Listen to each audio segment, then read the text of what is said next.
There once was a man who took the train in the dark each morning from where he lived to where he worked, and in the evenings in the dark from his office he took the train home. In the mornings he thought of himself as mostly happy, tired but happy, and in the evenings he thought of himself as mostly happy, tired but happy. Some days went slowly, and some days the train went quickly. Sometimes the train went slowly, but the day went by quickly. Sometimes the day went slowly, and the train went even more slowly. In the mornings, he often fell asleep on the train, and in the evenings he often fell asleep on the train. In the mornings, he often looked at the dark fields that the train passed, and in the evenings he often looked at the dark fields that the train passed. I wonder what plants grow there, he thought in the mornings, and I wonder what plants grow there, he thought in the evenings.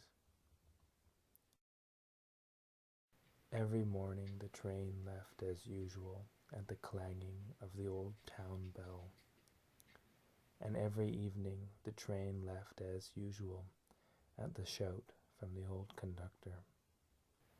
Sometimes in the mornings he would put his lunch bag on the seat beside him and look at it go back and forth on the train. And sometimes in the evening he would put a grocery bag on the seat beside him and look at it move back and forth with the train.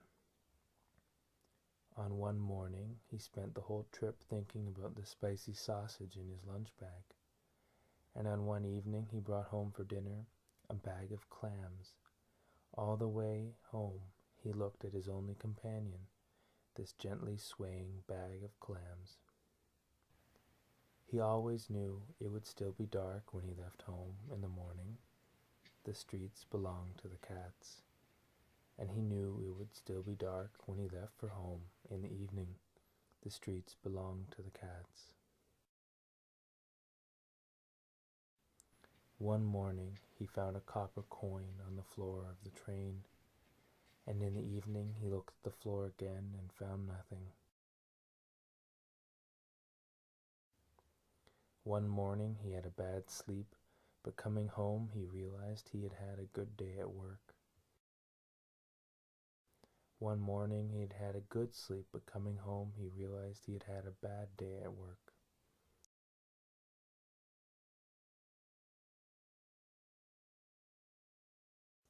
One morning he looked at the train window, and in his boredom he named one star Saturnella, and on an evening months later he remembered again that he had done this, and thought again of Saturnella. He looked at her in the sky and thought, oh, lovely crazy Saturnella, tra-lee, tra-la-la. And on some mornings he would be tired or outraged or worried about something, and he didn't notice the light on a peak of a distant mountain. Sometimes he was in love, and it was all he thought of on his trips to work or to home. And other times he knew heartbreak and stared out the window, barely aware he was on the train. And on another evening he felt like looking out the window and dreaming, but not enough to do it. So he didn't look out the window, and he didn't do any dreaming. And on another morning he felt like looking at the light on the peak of the mountain, but he didn't end up turning his head to do it. But on some mornings he did.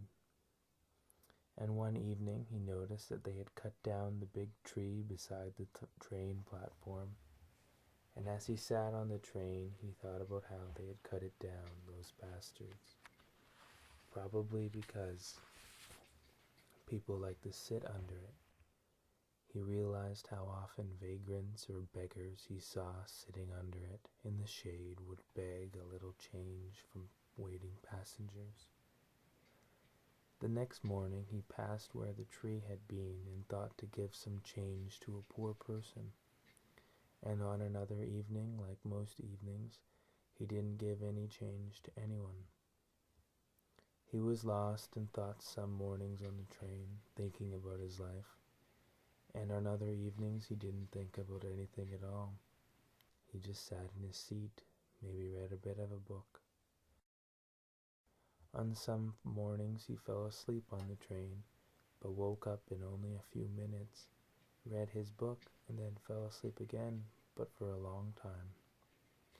And on one evening, as he was about to fall asleep, he asked himself, "Well, what have we come to? Just a paper-thin life," he thought to himself, and then fell asleep and had a beautiful dream. And on some mornings he looked outside and saw that the sky was sweet and plain, and he spent the trip looking at the distant horizon. He thought he knew the view, but it often surprised him. There was an evening where by the train station he had heard that a sheep had escaped, and all the way home he looked for it, though he didn't see it. He thought he saw a swarm of black birds flying in the distance. Some days it rained, and through the drops on the window, circular red and amber railway signals seemed to be giving birth to strange flowers in the air. Every day the train rushed past. The days and the train scudded by like tumbleweed, slow, then fast, then slow again, always over the same ground, a saw never wearing out. One time he thought to himself, "My ashes should be sprinkled out here." He thought many times, "I wish the window would open. I would love to learn what the landscape smelled like." He often thought it would smell of wild mint or rosemary and the smoke from the train. One morning he was preoccupied with a newspaper crossword, and one evening he thought to himself, "I feel nothing at all." And on another evening he fell asleep and dreamt that enormous locomotives with bloodshot eyes were lowing like cows. He awoke and was happy he was safe on the train. Once he began writing a letter while on the train and rushed the end of it so he would have it done before he got off. Over time, the seats on the train became different, and he noticed it a few times before forgetting. Sometimes the journey seemed like an enormously long time. At other times he thought that the time he spent here was really just a small part of his life, an ephemeral and fleeting bit of each day. Some trips he was excited to go home and make dinner, lick some stamps and mail some letters, drink a bit of beer, or read a bit and go to bed. There were days when important challenges had to be faced at the office, and others he was excited to go to work only because later he had a party to attend.